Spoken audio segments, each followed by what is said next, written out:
Up to now, in the article concerning best practice and so-called procedures in best practice for high-level processing, accuracy, staff training, mentoring and so forth, the critical issues being to outline the fact that all this is extremely useful in training staff and in controlling the quality of work, but then we have a problem of how to allow the practitioner or the senior to spread their wings far enough to cover the mid-range staff, junior staff, etc. within the programs and control processes that you need. There's simply just not going to be enough time in the day.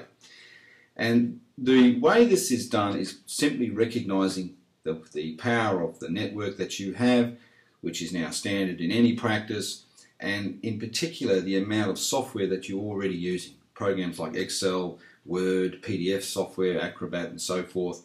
There is a lot of commercially available software that practices use, and the idea behind a program to utilise accuracy in practice is to tap in to these systems and at the same time make life easy by allowing the computer to be a more powerful tool in electronic sort of mentoring and control. That is, you can spread yourself around the office because your staff can access you electronically. And this is probably the key point.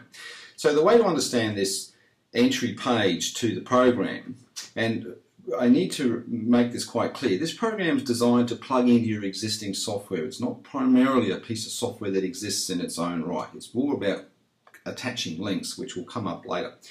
So the client has now left the office. When the client leaves the office, the normal thing is you put the job into the system. And traditionally, there may be some software that does this. Sometimes it just gets stuck on a shelf, or there's a form you fill in.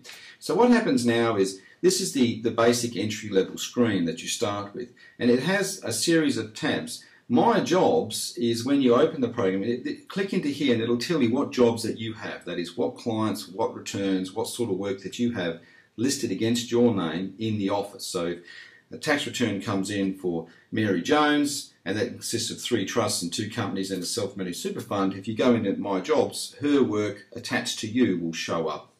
The clients merely just represents a listing of the clients of the practice, and you can see attached to each client which jobs the client has going within that firm. If there's no client listing for that client, it means there's no job for that client at the moment in the system.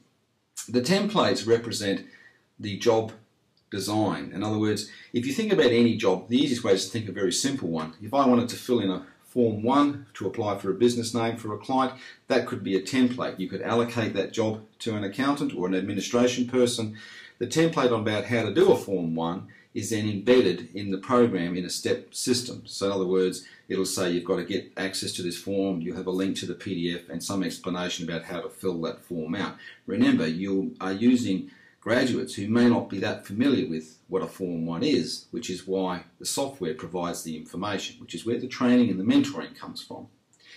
The due date has to do with when jobs are due, not necessarily lodgement dates, but when the practice manager or the practice owner is aiming to have the job completed for that client. The work papers is merely an electronic linking of all the practice's work papers in a logical order. So it allows you to, for example, attach work papers that are tax related, FBT related, maybe Centrelink related in logical locations so that anyone in the practice can find them quickly and efficiently. Employees is merely all the employees that are in the practice can be looked at here, and you can see what employees have what jobs. It's a quick way of assessing who's got what jobs in the system. The administration is where you're dealing with non-so-called billable issues. Not so much jobs, but practice management type issues. Again, it's a case of sourcing information. And tasks are for lower level, very precise things that are required to be done. For example, a client may require a PAYG to be sent out, but some work to be done to it. So in the tasking area, you can then allocate that to an employee so that work can be done. So what you're looking at here is an entry-level screen where you're going to enter the information for Freddie Smith, who, remember, has come into your office. He's the truck driver that's dropped off all these tasks. You've had your interview, you're the partner, you've opened the screen, and we're now going to get ready to create the job.